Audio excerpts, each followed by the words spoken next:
welcome everybody. It's great to have you all here. Today we have the intense honor of having Miss Caylin Johnson, the great-granddaughter of Maya Angelou, and Mr. Elliott Jones, the grandchild of Maya Angelou. So good to have you guys here.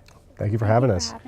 So I mean, I think it goes without saying your grandmother is one of the most influential and recognizable figures in poetry and literature alone, but also as an African American woman. So it really needs no introduction. You guys are in a line of like some almost comparable to royalty in my opinion, but no pressure. Yeah, no pressure at all. But anyway, I want to just dive in here. I have a sort of interesting question. It's mainly for you, I guess. I was reading an interview, and it was talking about your grandmother's cooking, and I know she was a very serious cook. Like she had her own cookbook. Four. Yeah, 4. Yeah. Oh wow. Okay. So yeah. So I heard there was some quote that was like, all she had to do was whisper fried chicken, and you and your dad would like break through the walls to come get it. So would you say that that's her specialty? And are there any other dishes that really stand out to you? So she had a lot of specialties. That is one of her specialties, and maybe one of the crowd favorites because you could do it for a lot of people. I loved her lamb. I thought that was the best thing that she made. But for me, I think the two dishes that really said like you're almost at grandma's house, because she wasn't a bacon cookies sort of grandma.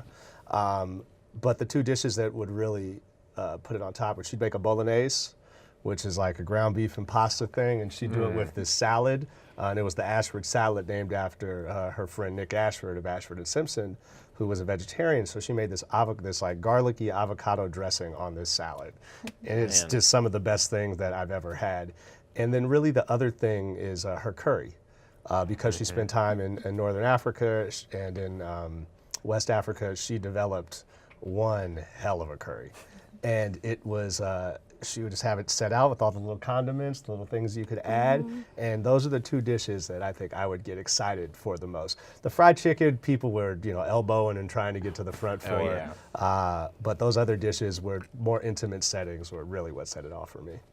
Wow, that's making me hungry. We are about lunchtime, right? Oh, yeah. You want to ask one? Go ahead. So another question for you. You quoted her poem "Still I Rise" in your memorial speech at Wake Forest. Kind of how does this poem speak to you, and kind of what is its significance to you? Well, a couple things about it. That day was hell. I couldn't imagine. Yeah, we were on maybe 2.5 hours of sleep. I'd done 3 readings at the church before then, and people are being kind to you because your grandmother just asked you like, "Oh, that was good." And then you get some notes. And that night, I think at around 11:45, I'm trying it in my bedroom with a couple of family friends. And one of them just says, really checks me on it. She's about 10, 15 years older than me. It was like, you need to do something with this. You need to put more into it. You need to feel this. And I hadn't, people had been a lot of kid gloves since this had all happened. And she took them off and just came at me.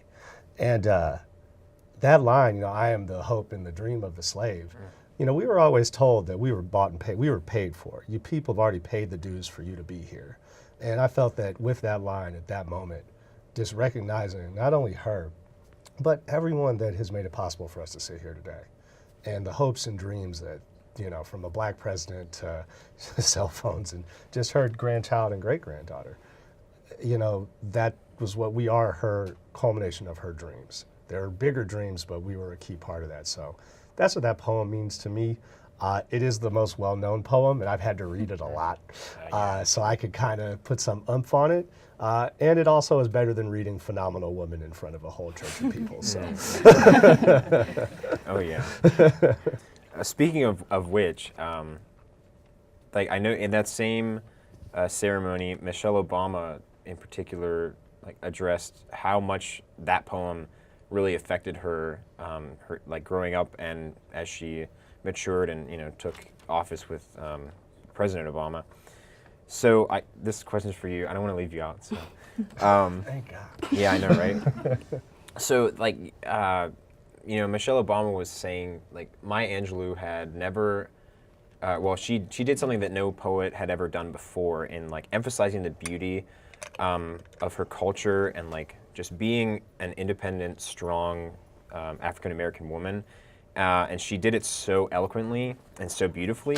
So I was just wondering how, like, her role in your life and how her writing even has influenced your own sense of self and your sense of beauty. And what would you do, or what would you say to encourage young women in this generation to kind of follow in the footsteps that your grandmother wanted to, like, set forward?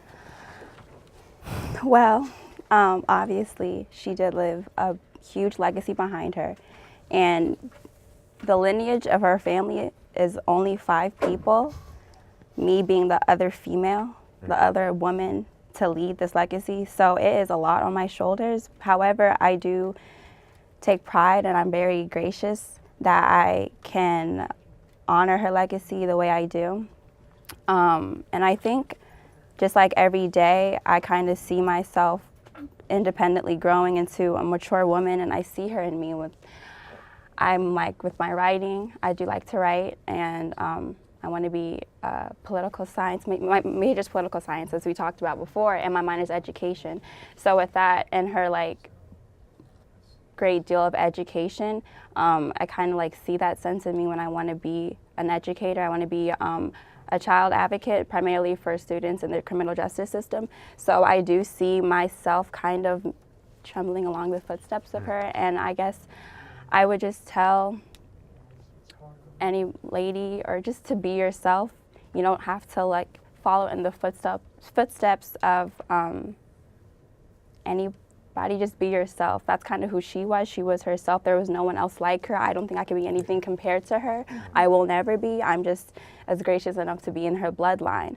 However, I do carry her legacy on with me, and I'm still trying to do that. And I'd like to add, hey, clap it up for Caylin right there. That was a hell of an answer. Way more accomplished than her uncle over here, if I can be honest. Do you remember our Michelle Obama moment? Mm-hmm. You remember it? That Me and too. you? No, me and you. At the stamp thing? So we're at like the stamp thing when Grandma's getting a stamp, and everybody's on stage. Our parents are up there. Oprah's up there. Everyone's upstairs, and we look over to the left, and it's me, Caylin, and Michelle Obama. And I'm over here with Caylin, just go talk to her, say anything, anything at all. And they start talking, and I do something, and I like mess with Caylin, and she looks at me like, oh, no, you don't have to take that from him. Come here. The next thing you know, her arms around him, and Kaylin's all hugged up. I'm just over here on the side. Just like. So it's good to be a woman in this family. There's only one, but it's good to be it. Wow. Go ahead. So how else would you say your grandmother influenced your character and development as you grew up, apart from kind of being your own person? I guess maybe just her wisdom and her storytelling, living through that and being a part of her presence when she was here. I get a lot of my lessons just basically from her storytelling and her travels, and she lived a long life, so she had so much to tell. And she passed when I was 16 years old. So I only got so much of that storytelling, but I do like still take on her wisdom and just her teachings on with me every day. So I mean, she's definitely no typical grandmother. She's like very, well, I mean, I'm sure in a lot of ways, yeah, I guess the connotation of that was, like, okay, let me just rewind. So like it's, I already, explained how influential she was, in her poetry and as a philosopher. But like as a grandmother, do you think there was a separation between like, trying to, empower a generation of African Americans and also like, give rise to equality and like searching for happiness in the presence of evil, and like really being that like classic grandma? Like when you think of your grandmother, is it all like incredible life lessons, or just those like simple moments that I guess, is more like storybook-esque? Well, and I have a little more time than Caylin. My first memory of my grandma, my really first memory, she's out in California. I think I'm like 8. She's just watching TV in her room one night, and I'm walking to my room, and she said, "Hey, come here." I go in there. She's like, "You want to watch TV?" Okay. And so she puts on like Pinky and the Brain. And I watched cartoons with this woman for like an hour and a half. Nobody told me to go to bed. It's way past my bedtime. I'm just hanging out watching cartoons with my grandma. And there were a lot of moments that were like that, where you just find yourself doing grandma, grandson things. Sometimes the life lessons that she would tell the world, we'd get the first crack at it. It's like maybe, you know, she's trying it out for the first time and wants to tell you about yourself. And so like I remember the rainbow in the cloud statement that was towards the end of her life that she stood on, started as don't, you know, save your smiles for the outside world. Like, you know, don't just have a bummy attitude. But I was also a testosterone 16-year-old in high school, so I was weird anyway. But a lot of these life lessons would just kind of come up in random conversation and learning about her, and she would offer nuggets every now and again, but it wasn't like, sit down, I'm going to give you the speech. Oh, yeah. You'd get the speech at like breakfast or at dinner that day, or she'd be telling a story and wanted to make a point, or she'd ask you to read something and then talk to you about it. And you know, it was a lot of traditional grandma stuff, but she did it with her own unique excellence and flair. And it was more than just your typical grandma experience. Sorry. No, go ahead. Piggybacking off of that though, because I only got so much time with her, and majority of the time I spent with her was with my family. It was very little one-on-one time. But the one-on-one time that we did share, I didn't realize who she was in reality compared to other people, like who she was I didn't see her greatness in other people's lives as I do for like myself. I just saw her as my grandmother, like my great-grandmother. And the times that we spent together, they were very dear to me. And then like I would see her touch other people, and I was just like, wow, like she does the same effect on other people, and you know, they don't really know her. So it was just like, it took a lot for me to realize that when I got older, but it was just like the little moments that we spent together were rare, but they were very prevalent, and so, yeah. So my question for the both of you is, what is your favorite story that she has ever told you? I got one. You got one? No. All right, I got one. She was touring with Porgy and Bess, I believe, in Europe. They wound up in North Africa and Egypt, and being a 6-foot-tall black woman, you don't hide, so you don't try to hide. So she was walking down the street one day, and these group of men were sitting, as they sit in like on the corner, and Oh, I do remember this story. we're sitting cross-legged drinking coffee, and they motioned to her to come over. And so she's like, okay.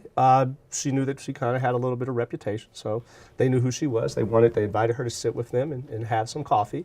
So she sits down, she has a cup of coffee, and she noticed it's chewy.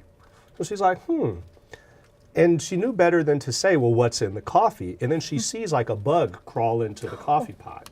So she's like, oh, thank you. I've enjoyed the cup of coffee. I'm going to be on my way. She spoke Arabic, so she communicated. She said, I walked down the block, I made a right, the first little place I could find, threw up everything. But she's like, you just can't, you don't want to embarrass people, you don't want to be rude. So for me, that's one of my favorite stories of her, because I could imagine her being very regal and sitting down and doing this in just the, Okay. and then just doing it in a very elegant way. So that's maybe one of my like top 3 or 4 stories. I wish I had stories because I never really spent much like quality time with her. I got another one then. Okay. Sure. So this one, she was married to a chief or a king in West Africa somewhere. Only grandma would find these people. But she was married to this man, and one day he comes into where she stayed and pushes her servant aside and says, you know, you useless woman, you know, you're wasting my money. Because he had bought her a tractor and the tractor wasn't working.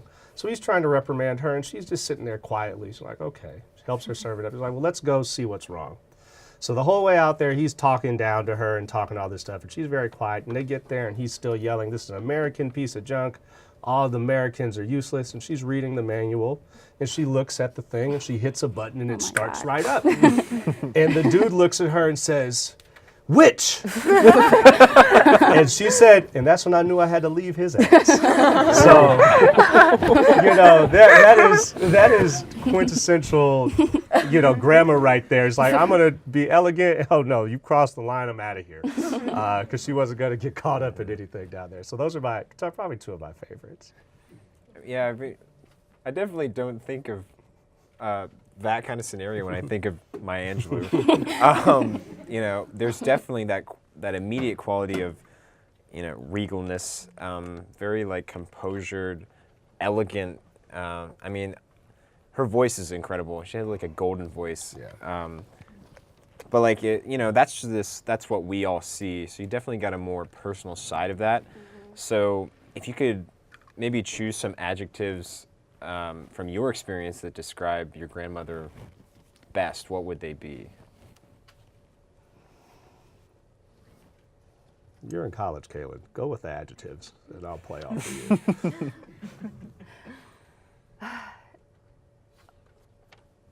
I'm trying to find a word that really exemplifies and Yeah, it's hard for it's one really- word. yeah, there's not one word that I could describe her. How about the first word that comes to mind? Yeah, Well, I guess if I had to do a saying or an anecdote, it was like, sure, that works too. she walked the walk. Like everything she practiced, everything she preached, she practiced. Everything that she strives to teach others, she learned. And when somebody is that real, like, I was gonna say real. I was staying with that too, but I I didn't feel it was an I didn't feel adjective. it. I feel Yeah. like I was missing something with adjective. But that like authentic honesty with her is something that you always got. She was quick to tell you about yourself, or if you weren't behaving, you know, to her standards. She will kick someone out of someone else's house if they tried to bring hatred or bigotry into the place. She would famously say, you know, if she heard somebody disparaging, you know, people of other cultures or race, she'd be like, "Hey man, I need to ask you to leave. Because if you don't leave, I got to buy these nice people a new carpet, new books, new curtains, because you're going to infect them with this. And this could be a good friend of yours." And she'll be like, "Nah, you got to go." And if he doesn't have, and if they're not going to leave, she'll say, "Well, you know, I got to be in Taiwan by 6. I got to get out of here." And then she would make her exit. So I believe that's courage. I think courageous is Yeah. maybe the one word I would use to really encapsulate her. And the quote that she says, courage is the most important virtue of all, because without courage, you don't can't have any practice other. any of the other virtues consistently. So I think that is probably the best word. And she was not short on courage, not short at all. It just by the people she brought into her life and the stances that she made, and she had that in spades, along with some writing talent and some acting and some absolutely. dancing Yeah. and stuff like that. Well, on the artistry side of things, I know your grandmother was an amazing singer, actress, like a real Renaissance woman when it came to artistry. So I know you mentioned earlier that you do some writing. Do you find you're kind of almost channeling your grandmother's artistry in your writing, or do you think it's more like an independent work? I think with writing, it comes naturally to me, whether it's writing an essay for school or just writing like a short story.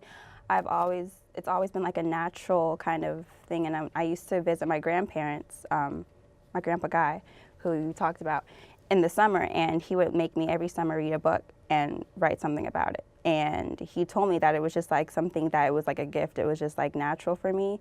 I don't think I ever like took it seriously, like my great grandma, like it's her passion is very dear to her, but I think I kind of just channel it in the sense that I was just given gifts just to write, and obviously I have to perfect it if I ever want to be anything like her, but yeah, I think that's where that comes from. So when they asked you about your talent at the last one, this is what you could have said. I don't know. I am not, you know, it must skip a generation or two, because and it may be in there. I've tried to, in my 30s, still try to learn how to write comfortably. The words are there, I can speak it to you, but putting it on paper, it's not real till it's on paper. So it's something that, you know, I constantly try to work on. But she had a unique process, and really it's tough to tell a story if you don't have a story to tell. And sometimes you have to live life before you can write about life. Not to say if you're young and writing about your life, please continue to write about your life. But no, the story you end up telling may not happen for another 15, 20 years. Well, yeah, just kind of going off of that, I mean, there are obvious benefits to being related to somebody that is, you know, famous, I guess, you know, especially someone as talented as your grandmother and recognizable in her field. Is there ever any pressure to kind of perform to that level? Yeah, okay, so please elaborate on that. Like, I'll let you go. It's pressure within itself. Like I said, the lineage is very short. And so the legacy is obviously our goal and what we have to continue and honor as well. Being the only other woman in that legacy does put a lot on my shoulders. But I'm like finding myself at the same time. And so I'm coming to like a realization that like it's okay, like I don't have to rush to get to where she was or anything like that. I'm taking my time, I'm going to school, I'm learning for myself and who I am as an individual, but it's good to have that in like my mindset that like I have something that I can live up to, so. Yeah, and I guess for me it's kind of like a pressure roller coaster. Sometimes it seems very high and some days there's no pressure at all. And the no pressure days really come from is that we've been very fortunate, unlike a lot of people of her age, she put a lot of recordings out there. So there's a lot of her voice, a lot of her opinions, a lot of her thoughts. So we don't have to interpret or make it up. You can pretty much find how she stood on most major issues through a handful of Google searches. So I put faith in that, and I guess as we continue to build on it, it's honoring some of her concrete stuff that she did. She started a foundation in her lifetime to benefit historically black colleges and universities, and she did it anonymously for so many years. So we are now responsible for that and taking it to a more public face and to building up that foundation, as well as her women's health work and work in health equity in North Carolina. So there's an active legacy, her words, her work, her artistry. She handled all that, and it's impossible for us to mess up because they'll be talking about that 400 years from now. The one thing that we can contribute to the 400 years from now is if this foundation is still solvent and it's still helping kids get to colleges and universities, and if these institutions are still in place. That would be her ultimate dream. And if we can make that happen and live our own lives and have our own dreams and make our own accomplishments, I think that's how she would want us to honor her. So in regards to the foundation, you're listed as the Director of Community Engagement for the Cageburg Legacy. Should have sent a better updated bio. Right now it's actually the Dr. Maya Angelou Foundation. The Cageburg Legacy piece was more of a licensing and merchandising thing that you need. Quick business thing. If you ever write something, put it out there. If you want to own it, it's publishing, rights, and merchandise and all that stuff. But for the foundation, we recently hired an executive director. She's taking us to the first level. We work with HBCUs and then the health equity program in Winston-Salem, North Carolina, and now there's somebody proven in place that can move this. And also she checks some boxes. It's a young lady who's a graduate from a historically black college, and I have to stress this again, she's a young lady. We are very male heavy, and it's sometimes difficult, and we obviously don't shy away from things, but to put more women up front, because that's my grandma was bigging up her sisters. So we have to create that opportunity, and by bringing in the right person and putting aside some of our pride of wanting to hold on to it, you know, you got to know when to let go and let other people grow it. So. Okay. So are there any like big goals? I mean, besides what you've already mentioned, you know, like contributing to this legacy and like, making it last for 400 years, or what do you have like? Maybe a timeline of events that you would like to accomplish, or things that you'd like the foundation to grow in this way, or you'd like your grandmother's writing to be, you know, portrayed as this, or in, you know, anything like that? Well, I think when I think of the portrayal of her writing, I think we're at a unique stage because the originals are all hers. Now it's people's interpretation. How do you put your spin on it? How do you make this your own? Last week, I was fortunate enough at the 90th birthday party for one of her good friends to hear a young lady perform Phenomenal Woman, the best I've ever heard it, including Grandma. Wow. But that's because she put her spin on it. It was Maya Angelou's words, but that was her poem now, if you understand. So Yeah. seeing people adopt these things and make them their own, that's extremely exciting for me. When we look at our philanthropic goals, we want to be able to get to a point where we're annually giving every HBCU, all 411 or however many there are, a scholarship every year. So these are big financial goals, but there's somebody hired for that. For us, it's kind of just living the best example of what we've learned from her and finding our own path and walking our own path. Because I don't think she ever wanted us to sit around and do Maya Angelou Incorporated, because that's never what she did. So we have a duty to live our lives and to find our own paths and to build our own greatness. And I think to some extent keep our village alive, keep our family, friend group and traditions alive, the Thanksgivings, the 4th of Julys, and to support the people that have come into our lives for all these years. And it's an emotional, draining task. And at 31, I'm not necessarily equipped for it. And if you are, I'd love to pass over the reins to you. But we have to wait and we have to lean on our parents. And you know, we're just in the 4th, 5th year since this. So some of this is all still very new to us. And we're trying to find our footing in all of it. But I feel this interview is a great first step. You want to open it up? Okay, yeah. So that's what we have for our pre-written questions, but we'd like to open it up to the audience, a little Q&A session. So if you have anything you'd like to ask, just You can come up to the mic Yeah. and yeah.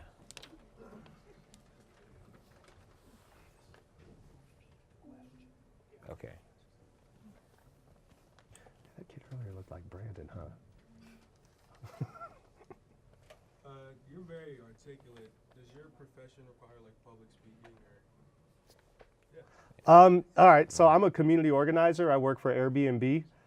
So there's a 2-part thing. I'm on the phone with folks all day. It's a civics job. So, hey, call your city council member. Hey, show up at this meeting. Hey, I'm sorry that they were a bad guest, but if you don't call this guy, you're gonna get screwed on a vote later. So I have to explain to people a lot of policy and legislation, and we do presentations where you have to be in front of folks. But I honed my public speaking in similar environments like this when my paper wasn't 100% and I knew I had to deliver a hell of a presentation to save a grade. So I tested it all out in these laboratories, and when I got to the real world and realized that, or not the real world, but the adult world, and realized that there were some people that were not comfortable with being up front. You know, I remember in Thanksgiving, and I used to do this to these guys too, there'll be 230 people in a room, and Grandma will grab me. I'm getting a hug and a kiss. She'll be like, welcome everybody, say the prayer and thank the cook. And you're 12. So you learn real quick, you better get up here and say something. And it does take time, and I still get nervous. I don't get nervous in my job because they pay me not to get nervous. And one thing I constantly tell my niece, like, you guys are all very nice people. You have no idea if we mess up. So I just mess up full speed and just try to go back and deal with it later. And, you know, just be comfortable in your skin, be comfortable with your words, and don't be afraid to talk. It's a beautiful thing, you know. I had a question for you. What college do you attend? Spelman College. Okay. Okay. Yeah. Okay, you guys get to hear from the older guys. My question is, I had an amazing grandma, probably like you.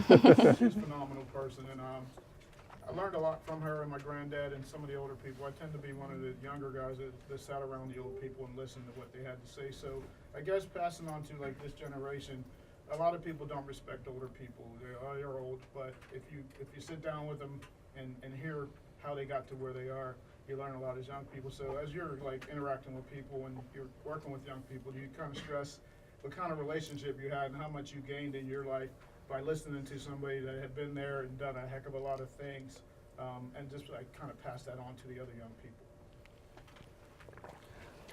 Go ahead. You got it? Not really. All right. Really, when it comes to older people, I just spent time with a woman who is one of my grandmother's last oldest friends. She's had her 90th birthday last week. Like, to get to 90, what you got to go through, what you have to see, what you have to overcome. And it's not just stay healthy, eat healthy, and exercise. It's like heartbreak, it's pain, it's disappointment, it's setbacks. And if you can learn how to cope or see through, you know, the forest through the trees sort of deal, if you can see the bigger picture, you can always stay vigilant and moving forward. And I was like that, you know, really because there weren't always other kids around, so sometimes you were stuck at the big table.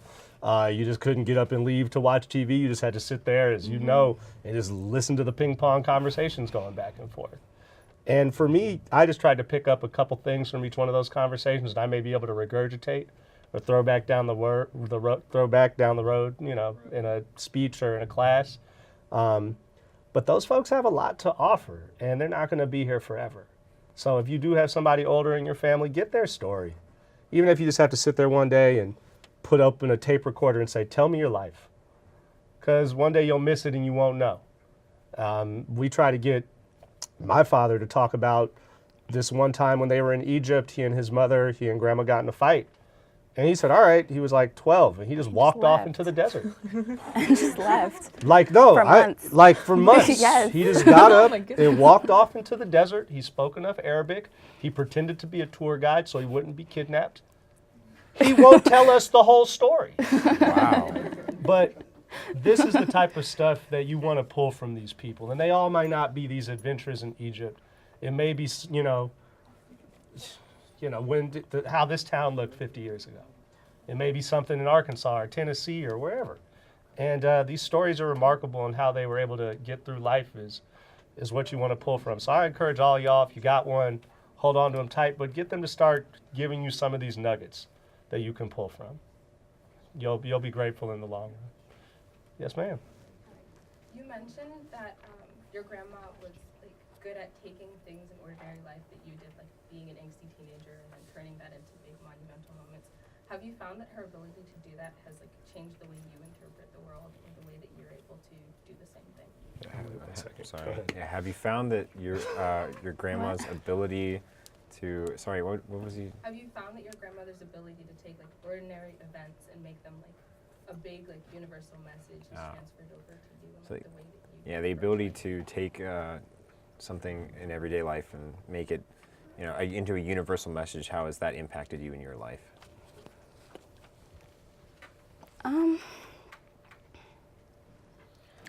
I think you guys should all read the Human Family poem, and that would answer that. She used to say pretty much, we are more alike than we are unalike. Yeah. And if you believe in that premise, the act of making coffee is a very connecting thing. Because every day all over the world, people are getting up and making some coffee. And I think that's why a lot of people can look at her experience. It doesn't seem very alien. And there was another quote she used to say all the time. It was by Terence. He was a playwright in ancient Rome. And he was African. So he was never going to be a Roman citizen. But he was the most beloved playwright of his era. And when I asked him about how does he feel about the Romans, he said, well, I am human, and nothing human is alien to me. So I understand why I'm a slave. I understand why they won't let me be a citizen. I can't honestly say if the shoe was on the other foot, I wouldn't do it differently. But I think that she's able to convey that this is real life that we all could experience. And I really think, where'd she go? And I really think that is, kind of how I view her style and what she's able to convey. Because I've been at book sightings and have like these random people come up to me like, oh my God, I love your grandmother's work so much. I'm from Connecticut, but it speaks to me. And I'm like, okay, cool. The 70-year-old white lady, I'll take a hug. Like Caylin was saying, her grandfather is also a writer. So I lived in the house with somebody who was constantly pounding away on keys and stuff like that. And so I wasn't ignorant to it all, but it just seemed like such a burden at like 15. Like, I don't want to deal with this stuff. And then I didn't wear the Maya Angelou t-shirt every day. So it wasn't like I had a professor come up to me in high school and was like, hey, you should really work on poetry. So I just kind of got to go with it, and I get to explore it in my adult years, which is always fun too. I would say it's different for me though, Yeah, young lady. because especially my grandfather, he really wants me to take on writing and perfect it like him and my great grandmother. And then he always says that like you have a gift, so you need to utilize it. And it's one thing to like have a gift, but to also have a passion. And I don't think I have a passion for that area, and that's something that he's having trouble with. It's like, Yeah. sorry. And it, you know, it'll all change. Like I didn't view writing and poetry the way I appreciate and view it now when I was your guys' age. I read more of the poets because it was shorter than the books. So I read the poetry books and would always, I'm going to do a project on said poem, because I didn't want to sit down and read the whole book, because I would just call her and try to get the answers, and that always didn't work out. So you know, as I've gotten older, I appreciate it more. I dabbled in college, but it was more for me. And since she started out her writing being therapy, I guess that's how it'll start for me. It's therapeutic, and maybe one day somebody, wow, this is really good, you should do something, and then I'll know. Then I'll try. Then you'll do it. Yeah. All right. I think that's kind of a good place to end Yeah. things. So thank you guys so much for coming here today. We No. really Yeah. appreciate it. Thanks for having us. Thanks, and thank you guys all for being here in the crowd. I'll clap for you. Yeah, it was a real honor having you guys here thank today. you. So thank you so much for coming. And if we could just say anything, just keep writing, guys. If you do write, if you have a poet, if you haven't read Okay. my man's piece today in the paper, please check that out. He kind of builds on Still I Rise in his own unique way. And homie has a talent. And just get to know him. Have him do an original for you, because in 20, 30 years, you're going to be like, man, I went to school with dude.